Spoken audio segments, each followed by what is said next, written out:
ക്ഷമയ്ക്കൊരു പരിധിയുണ്ട്. മാനസിക നില തെറ്റിപ്പോവാതെ പിടിച്ചു നിൽക്കാ ഞാൻ.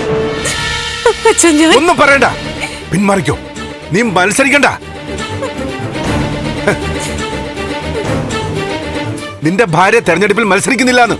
വേണ്ടടാ, ആരും വേണ്ട. പ്രഭ നോമിനേഷൻ കൊടുത്തിട്ട് പറഞ്ഞു കഴിഞ്ഞു ബന്ധങ്ങൾ നോക്കുന്നില്ലാന്ന്. ദേവികയും പിന്മാറുന്നു. അച്ഛാ, അവള് വിഷമം കൊണ്ട്. ഓ, എന്റെ ഭാര്യയ്ക്കും മക്കൾക്കും മാത്രമേ വിഷമുള്ളൂ. ഞാനൊരു മനുഷ്യനല്ലേ. പ്രഭ എന്നെ മറന്നുകൊണ്ടാ പ്രവർത്തിക്കുന്നേ. അവക്ക് വേണ്ടി ജീവിച്ചവനാ ഞാൻ. എന്നിട്ടിപ്പോ എന്തായി? അച്ഛാ, ആരും വേണ്ടടാ. ആരും എന്നെ കുറിച്ച് ചിന്തിക്കണ്ട.